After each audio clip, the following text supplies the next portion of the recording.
Morning medicos. आज का हमारा टॉपिक है पेप्टिक अल्सर डिजीज़। तो स्टार्ट करते हैं इसकी डेफिनेशन के साथ।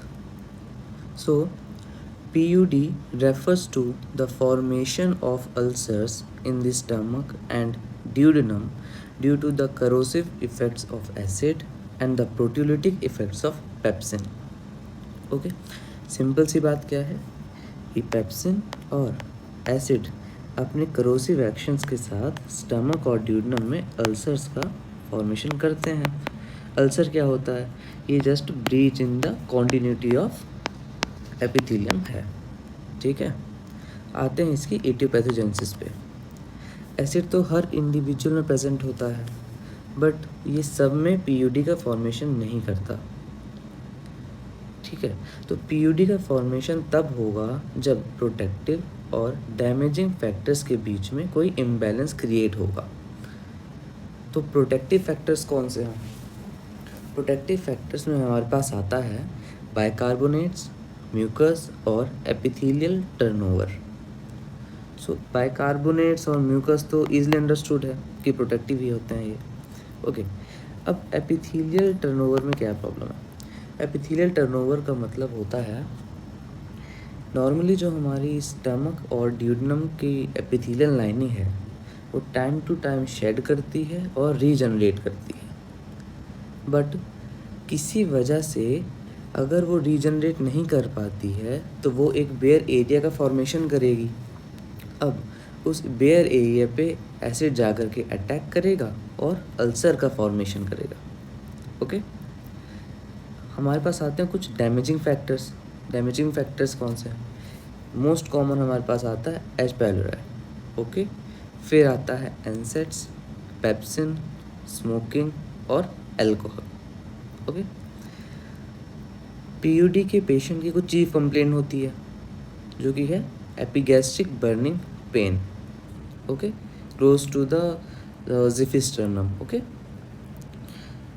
अब आते हैं इसकी क्लासिफिकेशन पे। पेप्टिक अल्सर्स को हम दो टाइप से क्लासीफाई करते हैं, depending on the site and depending on the duration. Site के हिसाब से हम उसको डिवाइड करते हैं ड्यूडेनल और गैस्ट्रिक पे। ये वाला क्लासिफिकेशन बहुत इंपॉर्टेंट है, ये तो फिर भी थोड़ा कम है। ओके, तो आते हैं हम इसमें डिपेंडिंग ऑन साइट पे। ड्यूडेनल और गैस्ट्रिक अल्सर्स। ड्यूडेनल अल्सर्स ज़्यादा कॉमन होते हैं। ठीक है, ड्यूडेनम में भी मोस्ट स्पेसिफिकली हम बात करें तो फर्स्ट पार्ट ऑफ ड्यूडेनम में प्रेजेंट होता है। ओके, तो प्रेजेंटिंग पेशेंट कैसा हो सकता है? 30 to 40 ईयर्स का कोई मेल आकर के मोस्ट कॉमनली प्रेजेंट करेगा तुम्हें ड्यूडेनल अल्सर के लिए। ओके, इसमें खास बात होती है पेन एग्रेवेट करता है हंगर के बाद। इसका क्या लॉजिक है अभी मैं थोड़ी देर में समझा दूंगा। ठीक है, और अगर पेन हंगर से एग्रीवेट होगा मतलब खाना खाने से ठीक हो जाएगा, तो इसलिए पेशेंट की एपेटाइट अच्छी होती है और पेशेंट में इस वजह से वेट लॉस नहीं दिखता है। ओके, अब आते हैं गैस्ट्रिक अल्सर पे। गैस्ट्रिक अल्सर एकदम ही ड्यूडेनल का उल्टा है। ये थोड़ा कम कॉमन है और लेसर कर्वेचर के अराउंड प्रेजेंट होता है।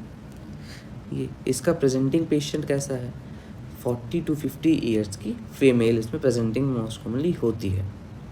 इसमें उल्टा है, pain is aggravated by the eating and is relieved by induced vomiting.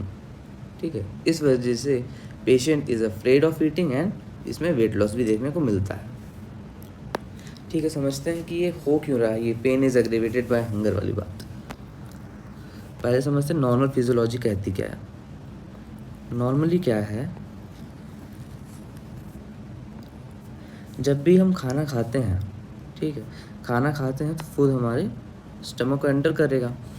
जैसे ही फूड स्टमक को एंटर करता है, जो हमारा पाइलोरिक स्फिंक्टर है कांटेक्ट कर जाता है और यहाँ पे नैरोइंग क्रिएट करता है, पैसेज ऑफ फूड को ब्लॉक करता है। ठीक है, ये नॉर्मल फिजियोलॉजिकल होता है। अब पैथोलॉजी क्या है? जब गैस्ट्रिक अल्सर होता है उसमें क्या होता है, खाना आएगा, पाइलोरिक स्फिंक्टर कॉन्ट्रैक्ट करेगा। ओके, इसके वजह से खाना यहाँ पे रुक जाएगा। जब खाना रुकेगा तो एक्सेसिव एसिड का प्रोडक्शन तो होता ही है। ओके, जब एसिड का प्रोडक्शन होगा तो यहाँ पे जो भी अल्सर है उसको ये और डैमेज करता हुआ जाएगा और हमें पेन प्रोड्यूस होगा। ठीक है, ये तो गैस्ट्रिक हमें समझ में आया। अब ड्यूडनल में क्या है? ड्यूडनल अल्सर में क्या होता है? सिमिलरली वैसे ही स्टार्ट करते हैं। हमने खाना खाया, स्फिंक्टर कॉन्ट्रैक्ट करेगा। जब स्फिंक्टर कॉन्ट्रैक्ट करेगा तो इसके वजह से जो नॉर्मली एसिड का सिक्रीशन स्टमक से ड्यूडनम में जा रहा था धीरे धीरे और वहाँ के अल्सर को इरिटेट कर रहा था, ड्यूडनम के अल्सर को, वो बंद हो जाएगा। स्फिंक्टर कॉन्ट्रैक्ट करेगा, पैसेज ऑफ एसिड भी ब्लॉक होगा, जिसकी वजह से अल्सर जो इरिटेट हो रहा था कॉन्टिन्यूसली, ड्यूडनल अल्सर, वो बंद हो जाएगा। ठीक है, कुछ टाइम बाद 3 से 4 घंटे बाद फिर से स्फिंक्टर धीरे धीरे करके रिलैक्स करेगा और फिर एसिड पास करके उसको इरिटेट करेगा और फिर दर्द होगा। ओके, ये बेसिक सी चीज़ होती है इसमें गैस्ट्रिक और ड्यूडनल अल्सर में, क्यों दर्द होता है, कब दर्द होता है। ओके, अब आते हैं डिपेंडिंग ऑन द ड्यूरेशन पे। तो ड्यूरेशन के हिसाब से हमने बांटा उसको एक्यूट और क्रोनिक अल्सर में। एक्यूट अल्सर में थोड़ा अभी इफ़ेक्ट हुआ है इसलिए सुपरफिशियल इरोजन होगा। सुपरफिशियल इफ़ेक्ट होगा तो इसमें रिकवरी अपने आप ज़्यादा है, खुद रिकवर कर सकता है और मेडिकल थेरेपी के लिए एक्यूट वाला ज़्यादा रिस्पॉन्सिव होता है। इसका उल्टा ही एकदम है क्रोनिक में। क्रोनिक में क्या है, बहुत टाइम से डैमेज होता रह रहा है इसलिए डीप इन्वेजन होता है। डीप इन्वेजन की वजह से क्या होता है, वो अपने आप रिकवर नहीं करेगा और साथ में हमारी दी हुई मेडिकल थेरेपी को भी वो बहुत रिस्पॉन्सिव नहीं होता, इसलिए इसका डेफिनेटिव मैनेजमेंट होता है सर्जिकल। ओके, अब छोटी सी बात करते हैं टाइप्स ऑफ गैस्ट्रिक अल्सर पे। बेस्ड ऑन द लोकेशन इसको क्लासीफाई किया है जॉनसन्स क्लासिफिकेशन में। ओके, 5 टाइप का होता है। टाइप 1 होता है लेसर कर्वेचर के अराउंड, मोस्ट कॉमन बात जो है। टाइप 2 होता है गैस्ट्रिक एंड ड्यूडनल का कंबाइंड। टाइप 3 होता है प्री पाइलोरिक। टाइप 4 होता है जक्स्टा ईसोफेजियल। टाइप 5 होता है ड्रग रिलेटेड, जो कि एंसेड रिलेटेड हो सकता है। ओके, ये तो हमने रीड मार लिया, ऊपर ही हमने समझ लिया इसको। एक्यूट गैस्ट्रिक अल्सर और क्रोनिक गैस्ट्रिक अल्सर क्या होता है। एक्यूट गैस्ट्रिक अल्सर, इसमें सुपरफिशियल इरोजन होगा, resolves in some weeks and more responsive towards the medical therapy. Chronic gastric ulcer में क्या था, deep invasion, present continuously for weeks and months and less responsive towards the medical therapy. Okay, इसका diagnosis हम कैसे बनाते हैं? Diagnosis इसका बनता है based on upper GI endoscopy. Okay, morphology of ulcer कैसी होती है? Most of the patient, okay, 80% patients में जो अल्सर्स होते हैं वो सॉलिटरी होते हैं।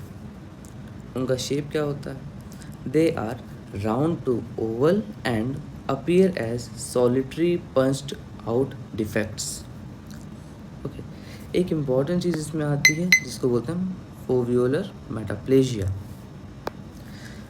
इसमें हमें फोवियोलर मेटाप्लेजिया मिलता है, जो कि उसमें भी ज़्यादा ड्यूडनल अल्सर में ही होता है। ओके,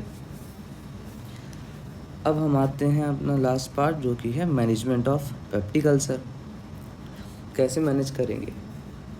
2 तरीके हैं इसके, medical management and surgical management. Medical management में 3 पार्ट आते हैं, to decrease the acid production, to neutralise the acid and to eradicate the H pylori bacteria. कैसे करेंगे डिक्रीज हम? ठीक है, जैसे कि फार्मेसी हम कोरिलेट करके समझ सकते हैं, इसको हम करते हैं H2 ब्लॉकर्स के थ्रू, रानिटिडिन एंड सिमिटिडिन। फिर आता है PPI। ओके, इसमें हम यूज़ करते हैं ओमेप्राजोल एंड पेंटोप्राजोल। ठीक है, हम न्यूट्रलाइज कैसे करेंगे, यूजिंग द एंटासिड्स। और इरेडिकेट करने के लिए एच पाइलोरी को हम यूज़ करेंगे ट्रिपल ड्रग थेरेपी। बहुत कॉमन है, बहुत इंपॉर्टेंट क्वेश्चन है MCQs का। ये क्या आता है, PPI, क्लेरिथ्रोमाइसिन और एमोक्सिसिलिन होता है इसके अंदर।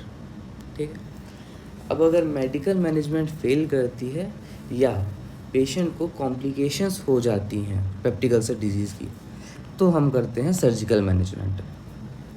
ठीक है, सर्जिकल मैनेजमेंट में हम मैनेजमेंट ऑफ ब्लीडिंग करते हैं, मैनेजमेंट ऑफ परफोरेशन करते हैं और फिर डेफिनेटिव मैनेजमेंट करते हैं। ठीक है, अब इसके आगे अगर मैं बताऊंगा तो वो पैथोलॉजी के एस्पेक्ट से बहुत बाहर हो जाएगा। अगर जानना है तो इसके मैं PDF प्रोवाइड कर दूंगा। Okay, thank you.